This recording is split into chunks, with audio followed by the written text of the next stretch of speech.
La Fight Week du choc BSD versus Poirier vous est présentée par Wild Steer, fabricant français de couteaux tactiques et outdoor de qualité supérieure, ainsi que de matériel de chasse et de survie. Wild Steer conçoit notamment les couteaux utilisés par les unités de forces spéciales françaises parmi les plus prestigieuses, comme le GIGN ou encore les SAS du premier PIA. Bonjour à toutes et à tous, bienvenue dans le podcast La Sueur. Malheureusement, Benoît Saint-Denis s'est incliné par KO au deuxième round face à Dustin Poirier. C'est dur, très dur pour nous fans français, parce que c'était un combat, même Dustin Poirier l'a dit en post-fight interview immédiate juste après le combat au micro du commentateur UFC Joe Rogan. Je me faisais démonter par ce gars, il était fort physiquement, mais j'ai réussi à le toucher à la fin. Et oui, c'est grâce à sa boxe anglaise que Dustin Poirier s'en est sorti. Excellent boxeur Dustin Poirier, qui a réussi à inverser la tendance brutalement, et c'est sur un crochet du droit puissant qu'il a réussi à mettre KO Benoît Saint-Denis. On va voir tout ça ensemble, c'est parti, générique. Swear.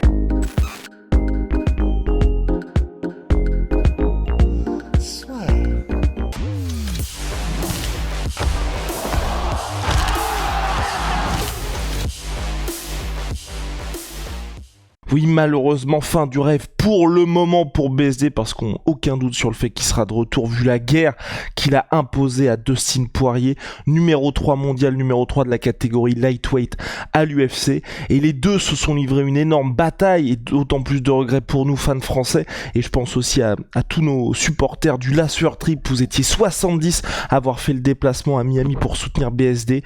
Faut continuer de le soutenir BSD, c'est pas parce que là il y a une défaite, la première de sa carrière en lightweight, que tout s'arrête. Au contraire, voilà, ils avaient tenté un pari incroyable en s'attaquant au numéro 3 mondial, c'est pas passé, mais c'était un combat âpre. En termes de statistiques, pour vous dire à quel point BSD a mené une guerre à Dustin Poirier, 69 coups au total pour Benoît Saint-Denis, 30 pour Dustin Poirier, 3 takedowns sur 7 pour BSD, 4 minutes 53 de contrôle au total pour BSD. Ce qui s'est passé, donc on est en garde fermée, on l'avait dit, ça allait avoir une importance, gaucher contre gaucher dans ce combat-là, et d'entrée Dustin Poirier qui fait parler ses leg kicks, premier leg kick qui touche Benoît Saint-Denis, et directement BSD va au contact, fait parler son grappling. À partir de ce moment-là, dans le premier round, il ne lâche plus Dustin Poirier, malgré les nombreuses tentatives de guillotine de Dustin Poirier, guillotine qui est un peu la spécialité de Dustin Poirier, mais attention, si ça ne passe pas, la guillotine, vous vous retrouvez dans une position compliquée, face à un grappleur de la trompe de BSD, ça peut être extrêmement compliqué, et c'est ce qui s'est passé pour Dustin Poirier. Il a tenté les guillotines, à chaque fois ça ne passait pas dans ce premier round, avec un Benoît Saint-Denis qui ne le lâchait pas d'une semelle. BSD, il était tout le temps collé à lui, et chaque fois que Dustin Poirier arrivait à se relever, BSD était toujours là, que ce soit des coups de pression de tous les instants, avec un Dustin Poirier qui paraissait touché physiquement, fatigué par la pression de Benoît Saint-Denis, un BSD qui ne le laissait pas respirer, qui ne laissait aucune distance à Dustin Poirier. Donc un premier round en faveur de Benoît Saint-Denis, largement en faveur de BSD, qui a l'avantage en contrôle, en striking, en termes de takedown, en termes de dommages au global, même si, attention, Dustin Poirier restait dangereux, il ouvre même Benoît Saint-Denis au niveau de l'arcade, mais j'ai envie de dire petite coupure. Deuxième round, on a justement les coachs de Dustin Poirier qui lui disent: s'il te plaît Dustin, plus de guillotine, parce qu'à chaque fois tu te retrouves sur le dos face à Benoît Saint-Denis. Certes, t'arrives bien à défendre les soumissions, mais c'est des positions qui sont compliquées pour toi, tu perds le combat en continuant de tenter ces guillotines. Et d'entrée, Dustin Poirier, avec son anglaise, arrive à toucher BSD qui reste lucide et qui arrive à accrocher Dustin Poirier, qu'est-ce qu'il fait? Une nouvelle tentative de guillotine. BSD s'en sort. Il a une position dominante au sol, ce qui lui permet de récupérer et de rechercher la soumission. Finalement, Dustin Poirier se relève à nouveau. BSD est toujours sur lui, sauf que là, on a plus d'échanges en anglaise entre les deux hommes. Et Dustin Poirier, qui trouve la cible à plusieurs reprises. Il sonne 3 fois Benoît Saint-Denis, mais Benoît Saint-Denis, vous le savez, menton en adamantium, il n'y a plus besoin d'en parler, qui continue de maintenir la pression sur Dustin Poirier, bien qu'étant touché, jusqu'à, malheureusement, cet enchaînement de Dustin Poirier en boxe anglaise. Il y a plusieurs crochets qui passent, il y a un uppercut déjà qui touche durement BSD, mais qui reste toujours dans la poche, qui continue d'échanger avec Dustin Poirier, et malheureusement, pour Benoît Saint-Denis, il y a un crochet du droit, on a montré les images en début de podcast, qui s'avérera fatal pour BSD, qui est mis KO par Dustin Poirier, qui enchaîne avec un petit hammer fist, histoire de bien confirmer le KO. Ça, ce qui ne me dérange pas du côté de Dustin Poirier, parce que BSD étant tellement durable, étant si durable, bon, on aurait été dans une autre situation. BSD qui arrive à mettre un gros knockdown à Dustin Poirier. Au regard des enjeux, on était peut-être à un combat du titre pour les deux hommes. Forcément, vous devez vous assurer que le combattant soit mis hors d'état de nuire. Donc forcément, il y a ce coup-là en plus et c'est terminé. Fin du combat.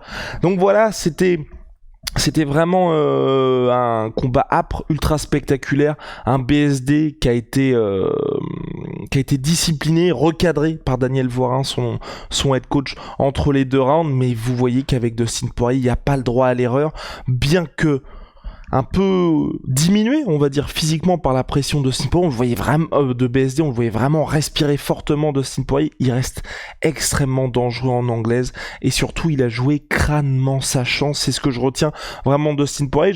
Il m'avait pas habitué à être capable de ce genre de rebond dans des combats où il est face à un grappleur de la trempe de BSD et où il passe 4 minutes 53 en étant mis sous pression, contrôlé par un adversaire. J'avais souvenir du combat contre Charles Oliveira où il n'avait pas réussi à avoir ce rebond-là, même contre Khabib Nurmagomedov.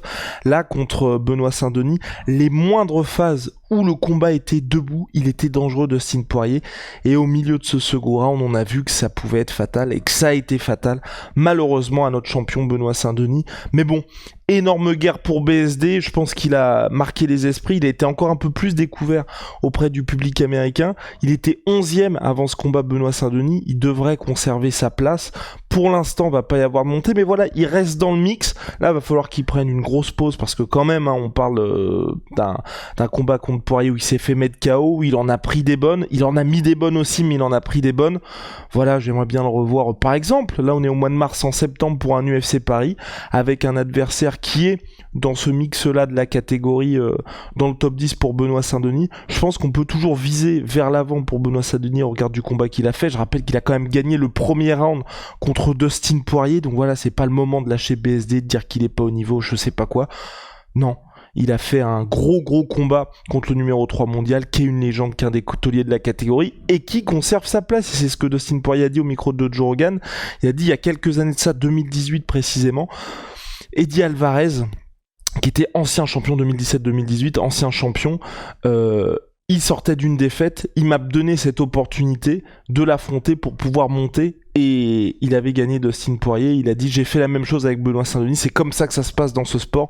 Parfois il faut donner l'opportunité aux jeunes, et c'est ce que j'ai fait avec Dustin Poirier, avec Benoît Saint-Denis, sauf que cette fois, malheureusement pour nous, le mieux classé l'a emporté. Mais en tout cas, combat extrêmement animé. Big Rusty fera le breakdown complet de la situation, extrêmement opportuniste Poirier. Vous avez vu à quel point sa boxe était dangereuse. Donc voilà, on espère, on souhaite un prompt rétablissement à Benoît Saint-Denis, et vivement la suite pour lui, parce qu'on quitte pas du tout le hype train BSD. C'était encore un combat ultra spectaculaire, et même si ça a été court, ça ne m'étonnerait pas qu'il ait le bonus de combat de la soirée pour Benoît Saint-Denis. Je rappelle qu'il était devant au scoring des juges, c'est lui qui avait plus d'activité BSD, mais chapeau à Dustin Poirier, extrêmement dangereux avec son anglaise.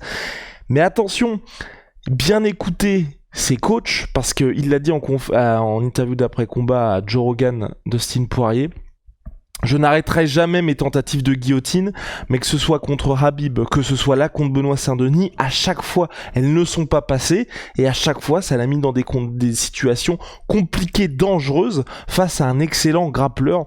Donc à se souvenir pour la suite, parce que pour Dustin Poirier, là, le prochain combat, il sera contre un crack de chez crack, encore à mon avis, un très bon grappleur, donc à suivre de très près. Et on avait Daniel Voirin qui disait effectivement à Benoît Saint-Denis à l'inter-round de pas aller à la bagarre. égard de ne pas être reckless, comme disent les Américains.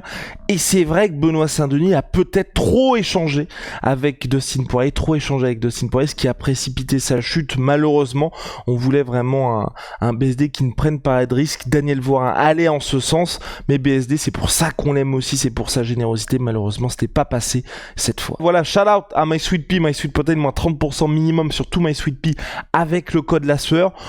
Holy Moly Révolution dans les boissons énergisantes, on en parle à chaque fois, vous le savez, moins 5 € pour votre première commande avec le code la sueur 5, la sueur 10, moins 10% si vous avez déjà commandé chez eux. Et puis évidemment, notre savon Onae avec BSD, le SAS, il est plébiscité, il est disponible sur onae.fr. See ya.